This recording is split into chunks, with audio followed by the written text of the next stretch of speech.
Welcome to Blue Dirt, the podcast that digs deep into the foundation of commercial real estate investing. Unlike most real estate shows that focus on deal making and market trends, Blue Dirt gets into the nuts and bolts of what truly builds long-term value, the building itself.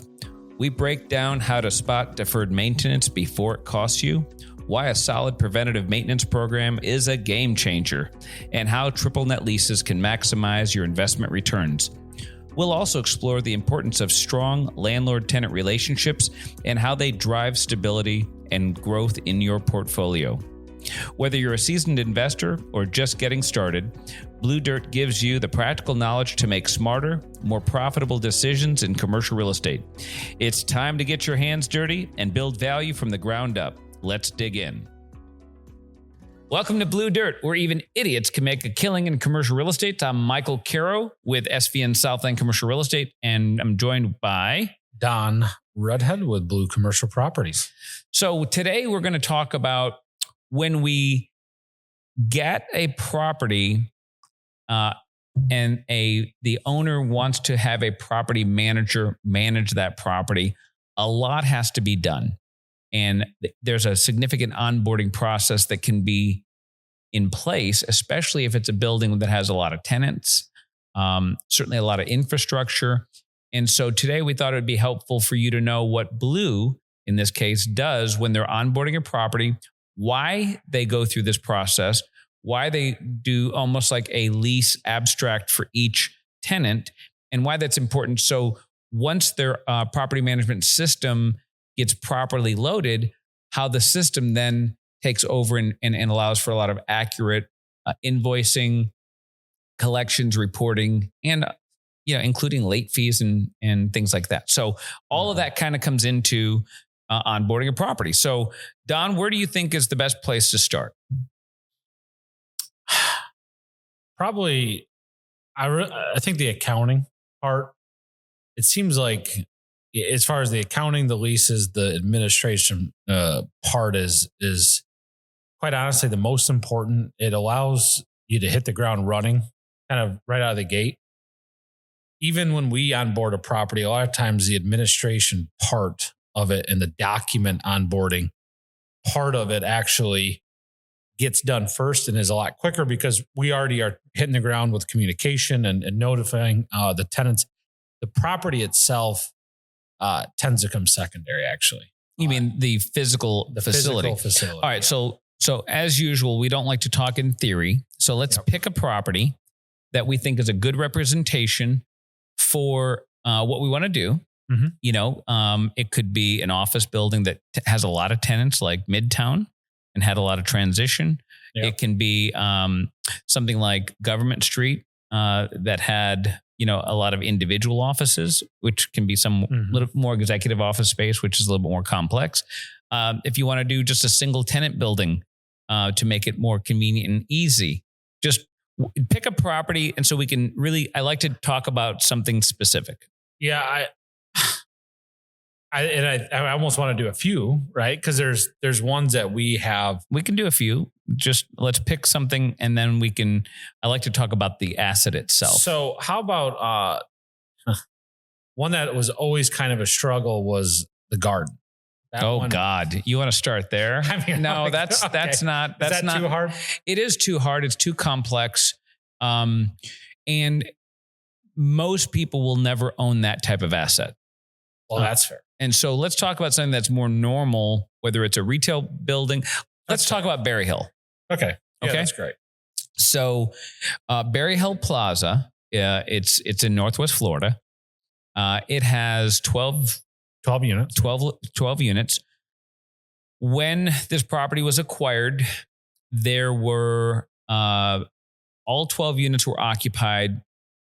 11 of the spaces were occupied with existing tenants in leases that were not triple net.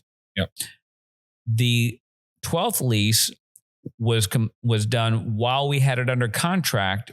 So I actually drove the bus to ensure that it had a triple net lease in place. Yeah, with the existing property manager. With the existing property manager. Professionally managed. Yep. That facility was when we took it over. Right. And so then we purchased the property, closed on it. Okay. So this building is about 13,000, 14,000 square feet. Each one's about 1,100 square foot. That's right. 1,115 square feet, if I'm not mistaken. So times 12, they're all exactly the same.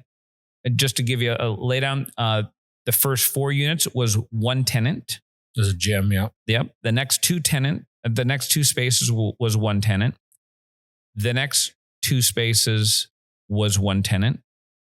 And then there was again, so a lot of combined units, which is fine. That's no problem.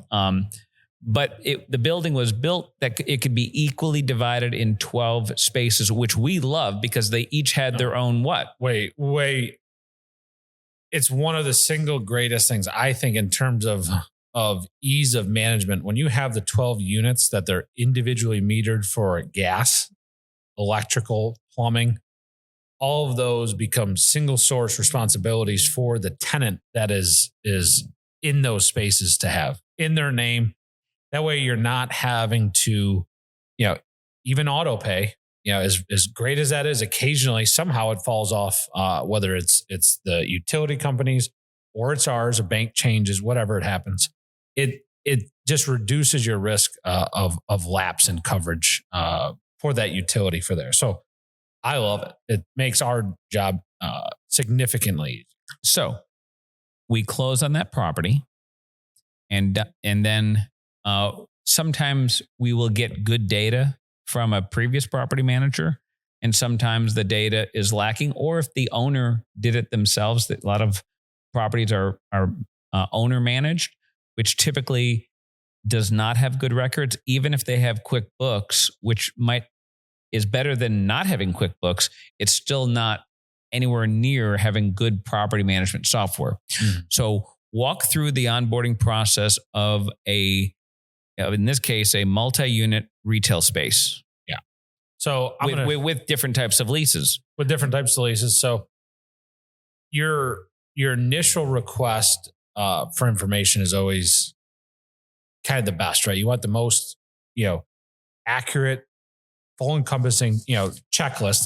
And we'll actually probably post this. I'll clean it up so it looks more visually appealing, because right here it's just for internal use, but this is something that actually people could use. The first thing that we're always asking for is the leases. Right. Is the very first thing. But as we kind of go through, I'm going to use this as a little bit of a cheat sheet, and then also reference, why it's important. The next thing is, if we can get, like you said, QuickBooks, historical financial information is extremely important, especially as the great example you used was if the space has a bunch of gross leases, right? These people are paying, one number, triple net isn't a factor. If we have good historical data, it allows that one tenant that you're referring to say, hey, this new lease, we know what the triple net's actually going to be, because we have 2 years of historical financial information, and we can back that out and actually get the triple net, the CAM number that we're going to bill. So that is extremely helpful. Otherwise, what you're going to be doing is guessing. And we've had to do that before too, right? We have other types of facilities that are of similar use and type of demand on the infrastructure that we just say, hey, this warehouse, we typically see $4 a square foot. We don't have budget numbers, but that's what we're going to run with for right now. So just so you know, when we start off with a property, again, all of our leases are triple net, but when we buy a property, sometimes they're not. Once we identify what the actual triple net is. Now, when you buy a property, that tenant who has a lease, they have every right to maintain that lease, and the new landlord has the obligation to honor that lease. So it's not like we're going to come in and change things, but it's still important for me to let that tenant know what they're actually paying. So let's assume, for the sake of argument, a tenant is paying a full number, a single number of a gross lease, a gross amount of, let's say it's $1,500. And they just have been getting an invoice from their previous landlord for $1,500 a month. And that's all they've been paying, which is fine. That's what they agreed to pay. Well, what's important for me is I'm going to go down once we own a property, and I'm going to break down what they're paying by line item.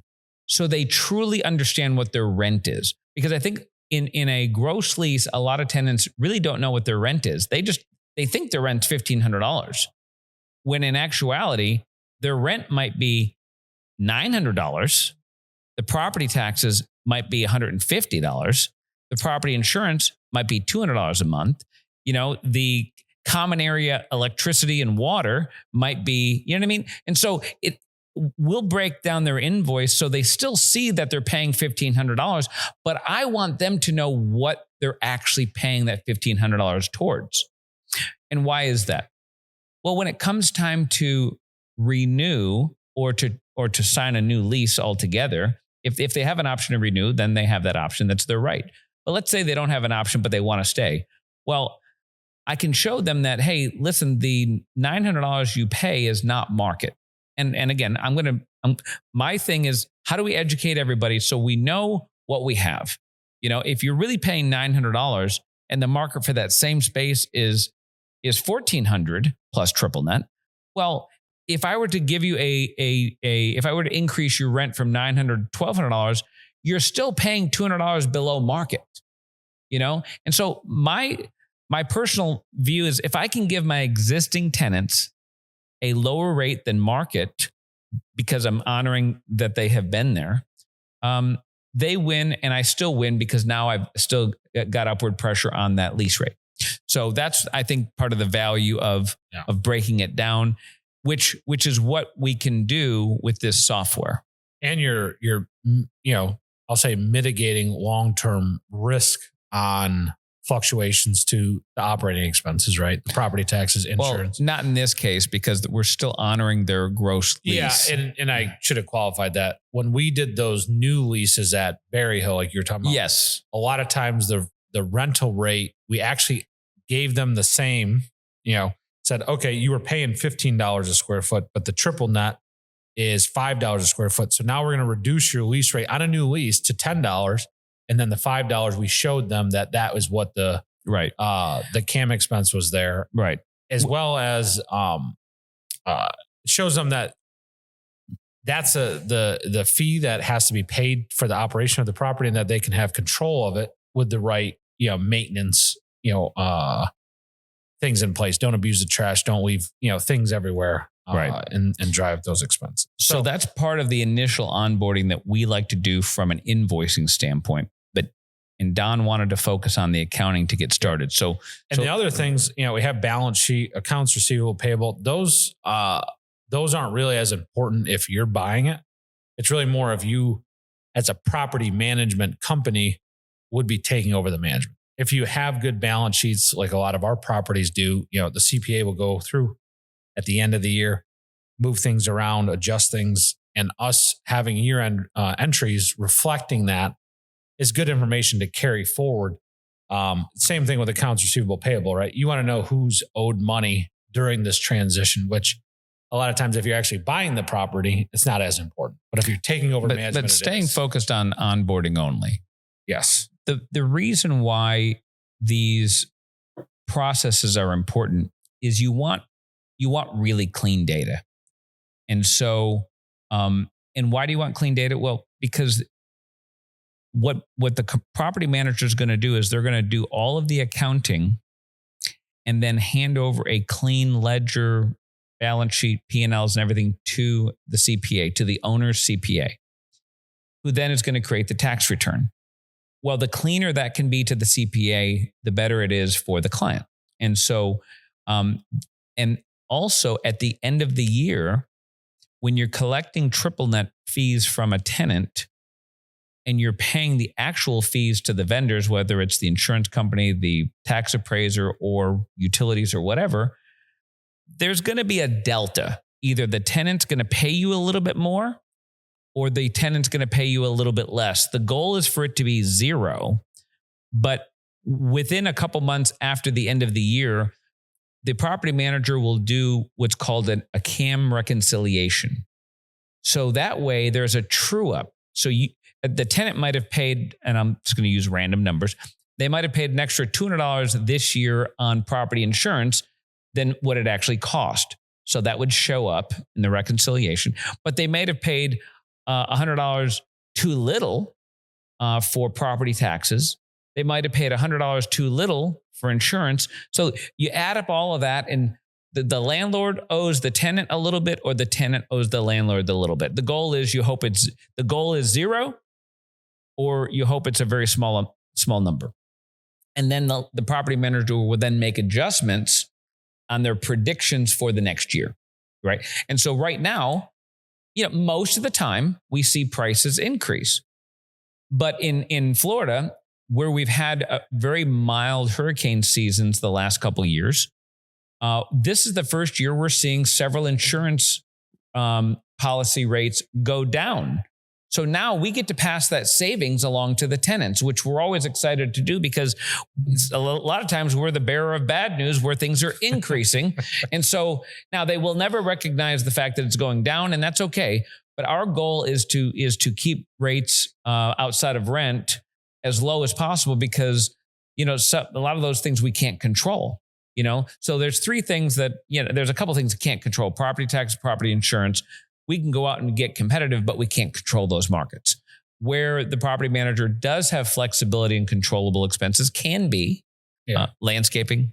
Landscaping, if you go up for annual contract reviews, if there's trash, right, refuse, there's a lot of different vendors in our area. We have Waste Management, we have Republic. So occasionally we'll go through and reshop them. A lot of times we'll get approached by like a new rep. They get all excited, try to convert a lot of our business over, and that's the time. But yeah, always share the good news if you can. Right. If there's a significant decrease in property insurance, and it is something that we probably don't share as much as we should. We do share, but we do take. I mean, if you watch the other episode, we beat Mike up quite a bit. That we are shopping all the time. We force those guys to shop. Yeah, we take it very seriously. It's as if we're paying that money. Right. And he's referring to Mike Edens with Hub Insurance, and also Mike Price with Hub Insurance. Season 1 guest. They're great, and they've but the last few weeks we've seen a lot of our policies on our places have been coming down a couple $1,000s less. Yeah. So, and really with new construction, I was very surprised with the large warehouse development off of 9 Mile. The property insurance there was almost as much as a building a fifth the size. That was, 60 years old. Right. It's kind of crazy. So, all right. So in the lease, so when you're onboarding a lease, yep, the things that are important are going to be several things. Yeah. The tenant name, the lease start date, lease end date, renewal options, the time for renewal, the lease rate, are there annual increases? What are the pass-through expenses? What am I missing? So to kind of dissect each one of those, the contact information is always, to me, the most important. If you can communicate with these people effectively, that tends to be it. One thing that isn't typically in the lease, but is always very critical, we always request a previous month's invoice. It always helps us when we duplicate that invoice, because a lot of times in the transition, we're scrubbing a tremendous amount of data. We're just replicating whatever the previous property management group is, whatever the previous month's tenant was. We can fix it next month, but we need to usually get them their invoice immediately. It's the transition window between a property management company or the buyer when you're communicating that is typically a couple weeks. And usually we're trying to get invoices out by the 20th, right, for them to pay by the 1st. So there's just this little bit of limbo that the previous month's invoice is always very helpful. But when it goes in regards to the lease, the contact information is always the most important. The lease term, some of the leases we're taking over have actually expired. Any amendments to the lease are always important.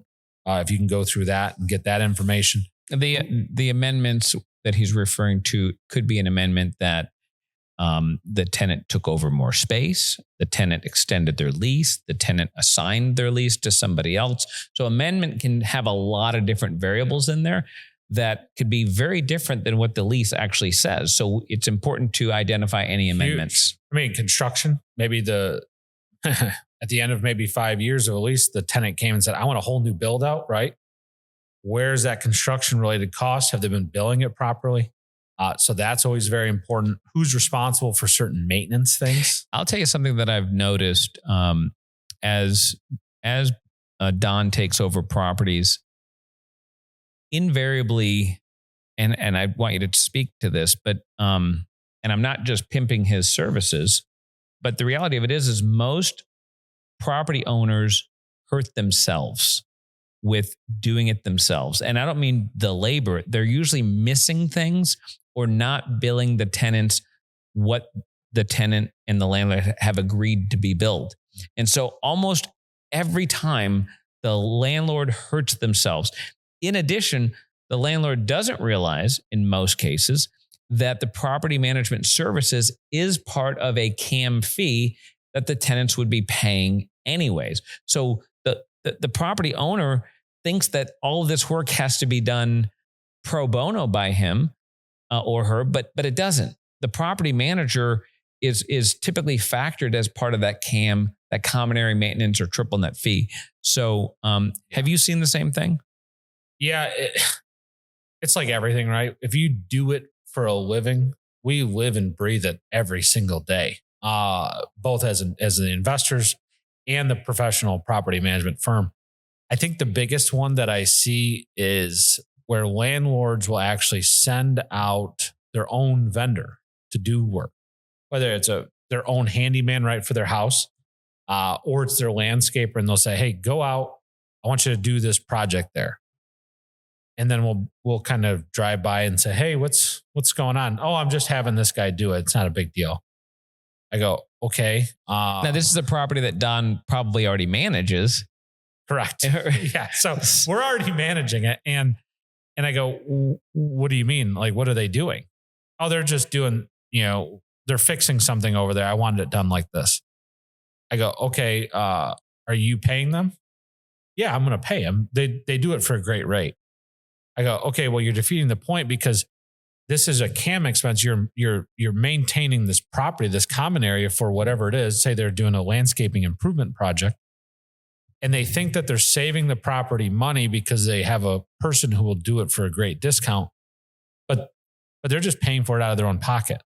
So now it's not being documented in the operating expenses, which is not now being reimbursed by the tenants.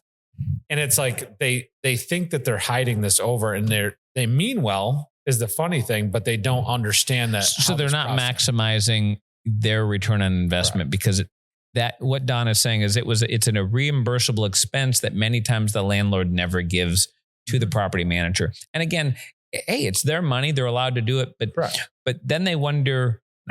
Sometimes they wonder, well, why isn't this property making as much money? And it's because they're not being managed effectively. They're not being managed effectively. And there's even ones that I've heard. We're dealing with another property that would be taken over, and they go, "Well, I'm just going to send my employees over to do this work." They go, "Because it's way cheaper that way." I was like, "Yeah, but once again, it's the same principles at work here. You're sending your people out. There's opportunity costs. There's actually direct costs. They're going out there doing this work. We don't have documentation of it. Therefore, we can't be reimbursed." That doesn't even go into insurance and things of that nature for the liability. But either way, for some of these other or the professionalism of the job that they're being hired to do. Just because you have people willing to do it because they're making a wage doesn't mean they're qualified to do the job itself. Certainly, I would implore you, don't have any of your random employees do anything that's electrical or plumbing related. Those things could really damage a building significantly. And so please hire a professional, And we have ones, last example, they're doing some landscaping, and I think they hit a plumbing line, and the plumbing goes out to the facility, and they're like, "We're getting calls from the tenant saying, 'Hey, we have no water here.' We don't know that there's a vendor that the landlord hired directly out there doing the work. The water's off to the property. They don't have insurance. It's a whole mess." So, I mean, we're going off on tangents, but it's still in the same way. We're always talking about the same subject here. Okay. Property management, commercial real estate. Right, so onboarding, let's get back. So, annual increases. So we talked about exhibits, right? Right. Amendments, all the leases. one thing that's surprising how much it actually is missed if you don't have good property management software, QuickBooks and stuff, they don't do it. I think there's plugins now from a software standpoint that you can get, but annual increases are something that are so important to us, right? We have them in almost every one of our leases. And they're not necessarily done January 1st. It's the annual increases on the anniversary date of the lease start date. So it's going to happen throughout the different terms. So if you are going to try to remember or set a calendar reminder, guess what? You're going to forget. And then what happens is you remember 2 years later. Oh yeah. Hey, listen, I never collected. Or they move out. I never collected for this. And it's like, okay, well, what are you going to do? You have two choices. You can go back to your tenant and say, hey, listen, I'm so sorry. I forgot to charge you. You owe me $10,000, in which case the tenant has a heart attack because guess what? They weren't paying attention either. And they don't have the $10,000. So now it creates this conflict. Or what I see more often is I'm the landlord. Oh, forget about it. We'll just charge them now the extra, monthly amount. And so you then forego what you should have gotten was that $10,000. Yeah. And so we see everything. And that's why if you're not going to have it professionally managed, invariably you typically hurt yourself. Yeah. And even if you do have, I only say it because we just about 2 months ago took over a couple professionally managed properties, and they had, I think, 3 tenants of, say, 15 tenants total that had not had annual increases. Some of that went back as far as 2019. So 6 years when it was in the lease. When it was in the lease, and perfectly fair. It was all, yes. So it happens even with professionally managed companies. Yeah, bad data bad data. But that's where the onboarding comes in. So it clearly wasn't onboarded correctly into their software. I'm sure they had the proper software. They're a good company, but it wasn't onboarded properly. So the onboarding is so critical. Even when you get into a late fee, if you say the rent's due on the 1st and late after the 5th, well, what happens after the 5th, right? Well, the system says, you type it in, hey, it's a 10% late fee on the outstanding balance. Okay, great. I enter that in. What happens 30 days later? Well, it's not another 10% late fee, but in this case, in most cases, it's now a percentage, an interest rate on the outstanding balance. So now anything that's outstanding gets double whacked. It got the 10% big whack up front, but then it now is getting charged interest on a monthly basis. Yeah, that just, and it goes, once again, that's why I guess the long and the short of it, we're going to keep saying is if the software that we use just allows for that to be input. And even now we're expanding on it where we can create a lot of more user-defined fields and custom reports to where you can run. Another thing is insurance. That's always one that's a lot of the bigger groups never seem to have an issue with it. It's a lot of the mom and pops. And what we find is it's not that they don't typically have the right insurance. It's just they're so busy running their business. It's this thing that we have to hound them on so much to get a copy of their insurance updated with the landlord. Let's talk about that. So there's a couple different insurance policies that are in a property. The landlord has a policy, typically a building coverage, as well as liability. Then the tenant is required to also have liability, and they already have it almost every time they have it, but they need to name the landlord as additional insured. So when you're going into the onboarding process, you're going to put your current insurance into the property, but then you're going to have this insurance information from the tenant, which is a liability policy. And so that's always the struggle that Don's talking about is they have it already. It's a simple email to their insurance company that says, hey, insurance company, please name ABC Properties as additional insured for this address. That's it. Send it to these guys. That's all they do. And then guess what? What happens? Every year when they renew their policy, the insurance company automatically puts in the mail a new copy of the policy to the landlord. It can be that simple when it's done right. Yeah. And that's, once again, usually it's just, we find it's an entrepreneur thing and they have to do something a little different, and they never prioritize it. Right. The other thing that is always a little bit more it needs a special amount of attention is when we're onboarding the new lease, who's responsible for certain maintenance items, right? If it's not our leases and we're inheriting certain leases, they have ones that, hey, here's a cap of $6,000 annually on HVAC or whatever it is. So just pay a little extra attention to these areas because, I say the good thing is the tenants absolutely know that.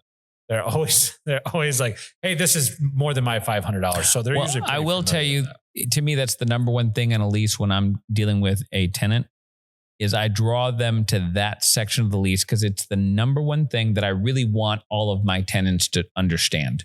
I really want them to understand what is their obligation and what is the landlord obligation.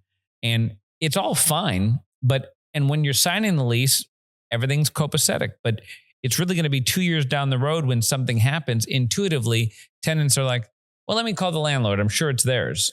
And so when they make that call, it's like, okay, well, I don't have the lease in front of me. What does the lease say? Well, I don't know. I didn't check. Well, go to the lease, or I'll go to the lease. Let's check. And if it's the landlord's responsibility, no problem. We'll get it taken care of. But if it's your responsibility, we can help you find a vendor and you can call them, or the property manager can do this for you, but just know that you're going to get billed for it. Either way, it's fine with us. But it's probably the most important section, I think, between a landlord and tenant. And that comes up the most frequently. Correct. And your statement there, just from I'm going to say a property manager's, I don't want to say arsenal comes off a little, but a tool that you can use to defuse most of the situations is, I'm not sure, have you looked at the lease? Just what you're saying, there's so many times that I think I know the lease, but in fairness, we have how many tenants? 450, 500 tenants. Every single lease is different, right? Every single lease we have is different. And that gives us a good, I'm going to say, hey, every lease is different. Have you already looked at it?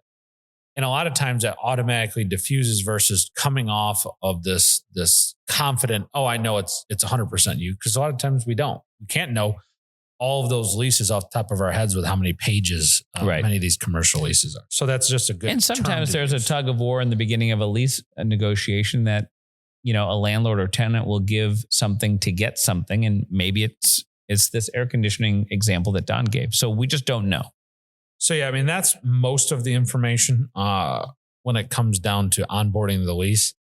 But taking the amount of time on the front end to make sure everything is input correctly, bad data in, bad data out, right? Same thing with good ones. Even with the professional groups, 2019, somebody must have input a lease incorrectly.